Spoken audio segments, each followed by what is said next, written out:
শিমুল Memorial অঞ্চল school and college কর্তৃক আয়োজিত আজকের অনলাইন ক্লাসের নবম শ্রেণীর শিক্ষার্থীদের শুভেচ্ছা ও স্বাগত।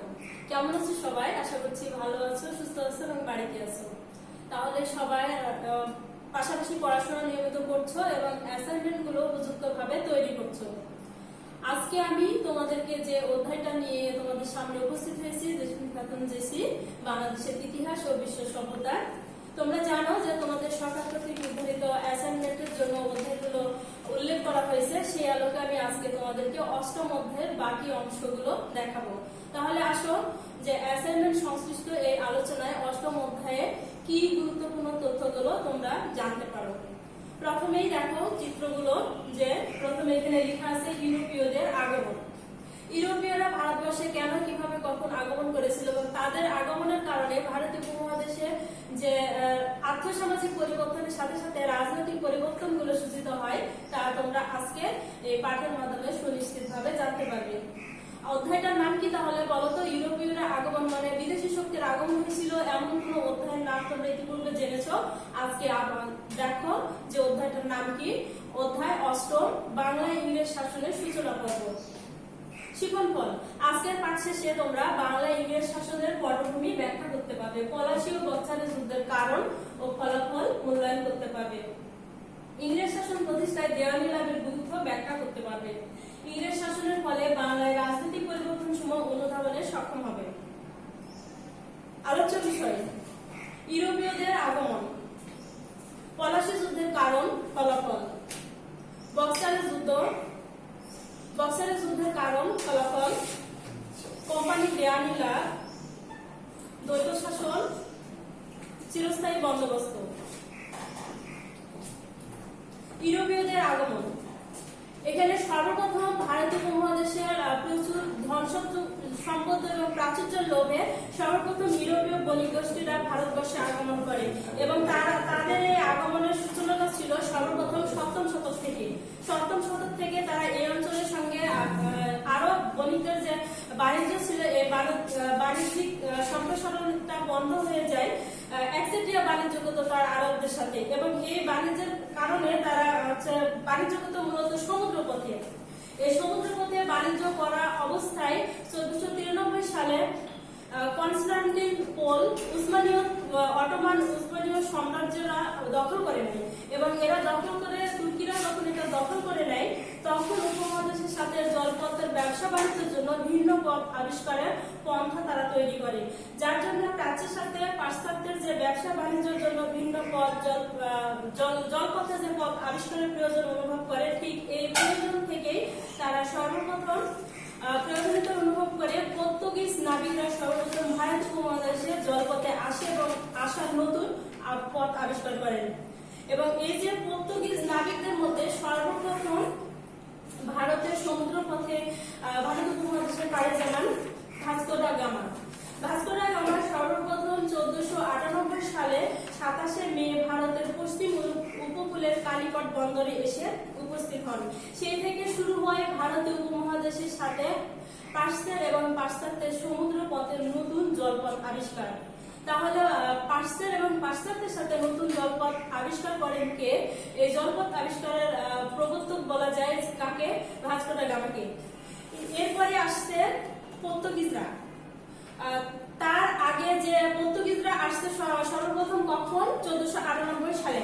তারপরে দাস বা ওলন্দাজরা আসে এবং ওলন্দাজরা আসে 1602 সালে এবং তারা ডেনমার্কের অধিবাসীদেরকে বলা হয় দাস বা ওলন্দাজ এবং তারা ডেনিশ ইস্ট ইন্ডিয়া কোম্পানি গঠন করে। সর্বপ্রথম এসে তারা কালিকট, চুঁচুড়া, বাঁকুড়া কুঠি স্থাপন করে এবং সেখান থেকে তারা বাণিজ্যিক সম্প্রসারণ শুরু করে দেয়। এরপরে যে ইউরোপীয় বণিকরা আসে তাদের মধ্যে ডিনেমার্ক বা ডেনমার্কের অধিবাসীদেরকে বলা হয় ডিনেমার্ক। তারা ডেনিশ ইস্ট ইন্ডিয়া কোম্পানি স্থাপন করে এবং তারা 1620 সালে ভারত উপমহাদেশে বাণিজ্যের উদ্দেশ্যে আসে এবং পরবর্তীতে ডিনেমার্করা 1945 সালে ইংরেজদের কাছে তারা সমস্ত বাণিজ্যিক পুঁথি বিক্রি করে এদেশ থেকে বিতাড়িত হয়। এবং কেন পুঁথি বিক্রি করে? তারা ইংরেজদের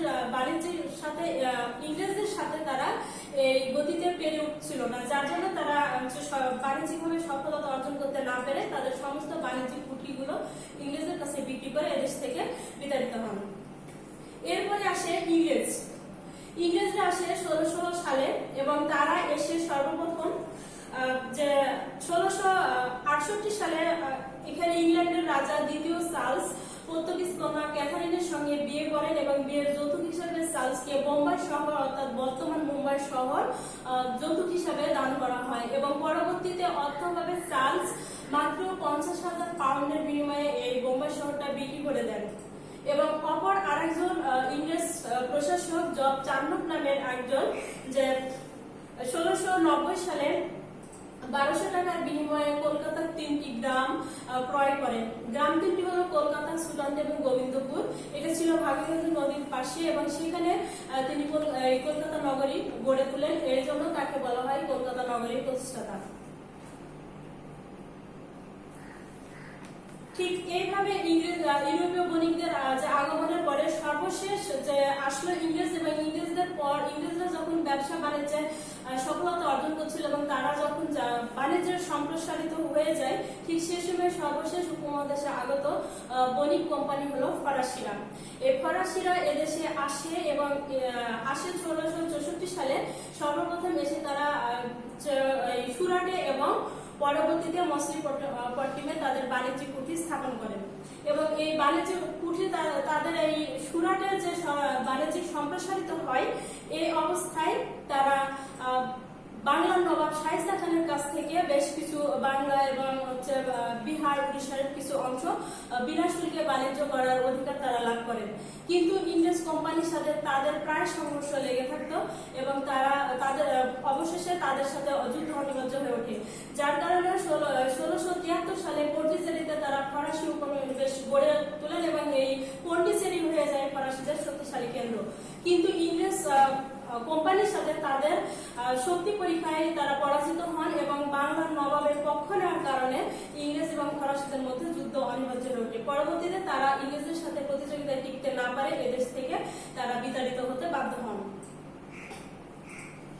এইভাবে ভারতীয় উপমহাদেশে যখন ইউরোপীয় বণিকরা একের পর এক বাণিজ্যিক স্বার্থে আগমন করে এবং তাদের বাণিজ্যিক স্বার্থ রক্ষা করার পর তারা রাজনৈতিক দিকে লোভ দেয় এবং রাজনৈতিকভাবে তারা অগ্রসর হতে থাকে। ঠিক এরই প্রেক্ষাপটে পলাশীর যুদ্ধের প্রেক্ষাপট তৈরি হয় এবং এই পলাশীর যুদ্ধ মূলত হয় নবাব সিরাজউদ্দৌলার সাথে এবং রবার্ট ক্লাইভের দূরদর্শী এবং কূট বুদ্ধিসম্পন্ন এই রবার্ট ক্লাইভের সাথে নবাব সিরাজউদ্দৌলার যে অল্প বয়স্ক এবং নবাব সিরাজউদ্দৌলার প্রধান সেনাপতি মীর জাফরের বিশ্বাসঘাতকতার কারণে এই পলাশীর যুদ্ধ নবাবের চরম পতন ঘটে এবং শেষ পর্যন্ত এই যুদ্ধের ফলাফল হিসেবে নবাবের মৃত্যু এবং পরাজয় নিশ্চিত হয়। পলাশী যুদ্ধের ফলাফল। পলাশী যুদ্ধের পর ফলাফল স্বরূপ ছিল যে বাংলায় মুসলিম শাসনের অবসান ঘটে এবং ইংরেজ শক্তির মান মর্যাদা উপমহাদেশে বৃদ্ধি পেতে থাকে এবং ইংরেজরা একচেটিয়া বাণিজ্য করার অধিকার লাভ করে। এছাড়া পলাশী যুদ্ধের পর ইংরেজ শক্তি যে নবাব সিরাজউদ্দৌলা প্রধান সেনাপতি মীর জাফরকে বাংলার নবাব হিসেবে ক্ষমতায় বসান এবং তিনি নামে মাত্র নবাব কিন্তু ইংরেজদের হাতের পুতুলে পরিণত হন।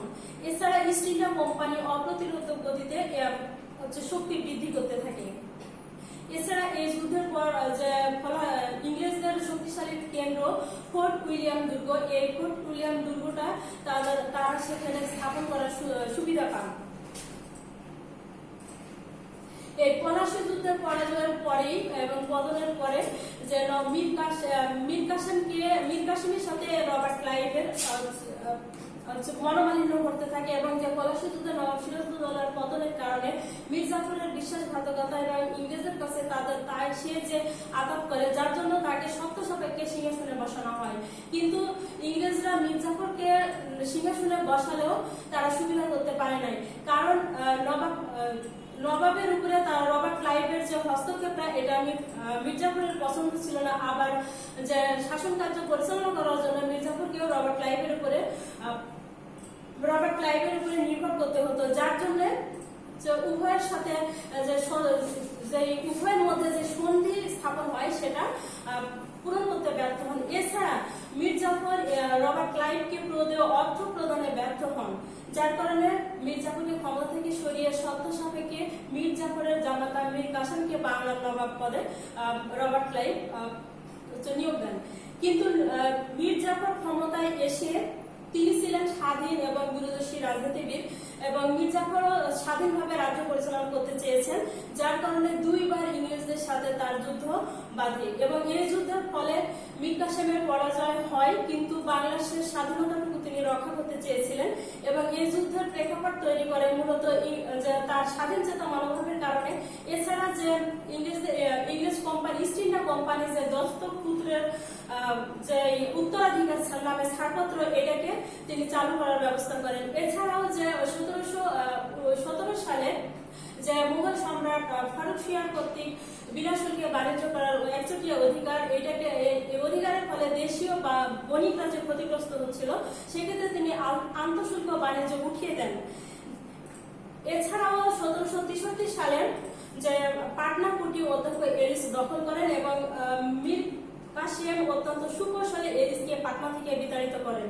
কিন্তু পরবর্তীতে কলকাতা কাউন্সিল নবাবের বিরুদ্ধে যুদ্ধ ঘোষণা করে এবং 1763 সালে এই যুদ্ধে মীর কাসেম পরাজিত হন এবং এই যুদ্ধে পরাজিত হওয়ার কারণে পরবর্তীতে ইংরেজদের শক্তিটা আরো বৃদ্ধি পায় এবং পরবর্তীতে 1764 সালে যে তারা মীর কাসেমের সঙ্গে আবারও যুদ্ধ ঘোষণা করেন। এই যুদ্ধে নবাব মীর কাসেম বাংলা, বিহার, উড়িষ্যার নবাব সুজাউদ্দৌলা এবং রোহিলাখণ্ডের নবাবের সাথে সাহায্য কামনা করেন এবং ঐক্যবদ্ধ শক্তি হিসেবে বিহারের বক্সার নামক স্থানে 1764 সালে চূড়ান্ত যুদ্ধে মীর কাসেম ইংরেজ বাহিনীর কাছে প্রাণপণে লড়াই করে পরাজিত হন।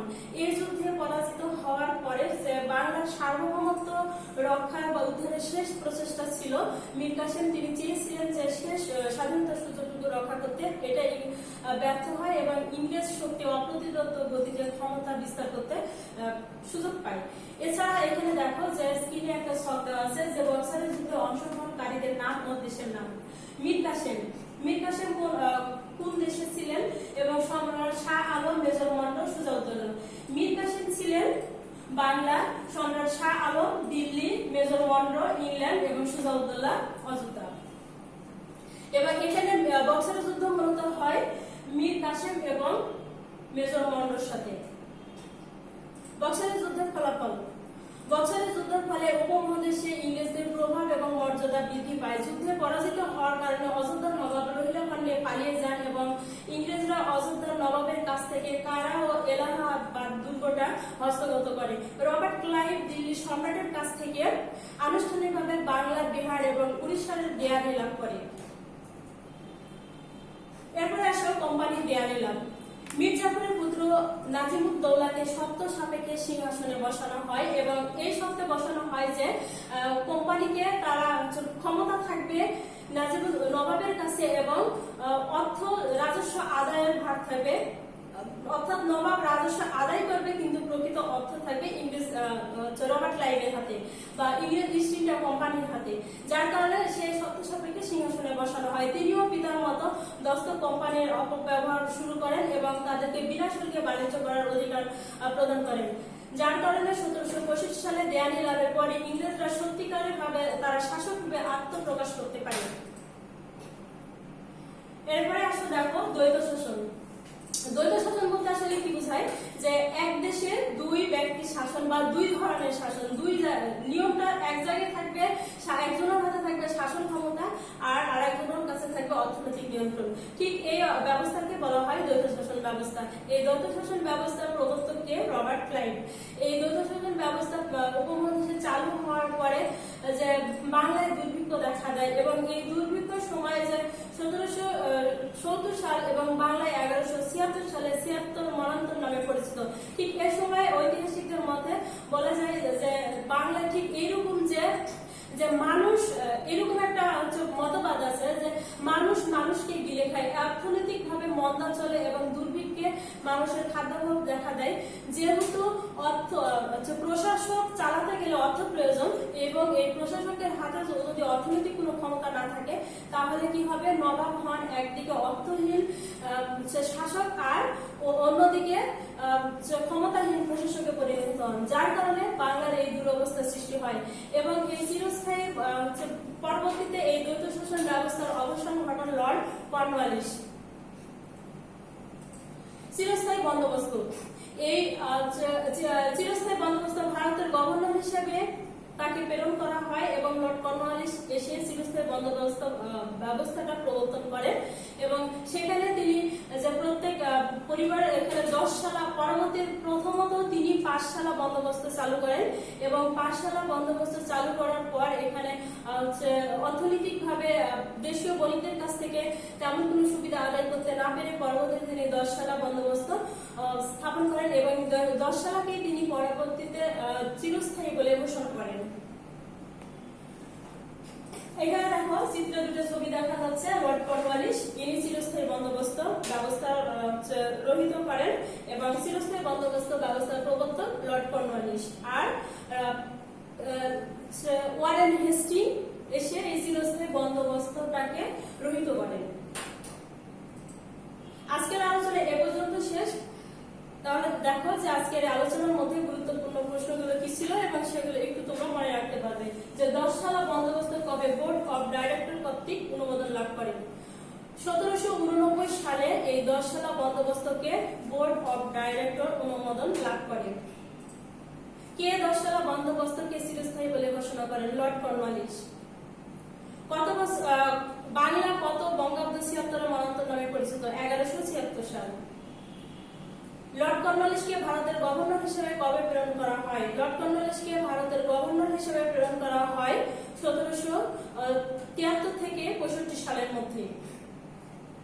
মীর জাফরের পুত্র কত টাকার বিনিময়ে দেয়ানি লাভ করে? মীর জাফরের পুত্র বার্ষিক 53 লক্ষ টাকার বিনিময়ে দেয়ানি লাভ করে। বাড়িতে এই অধ্যায়টুকু ভালো করে চর্চা করবে এবং পরবর্তী ক্লাস দেখার আমন্ত্রণ জানিয়ে আজকের মতো এখানে শেষ হচ্ছে। ধন্যবাদ, সবাই ভালো থাকবেন।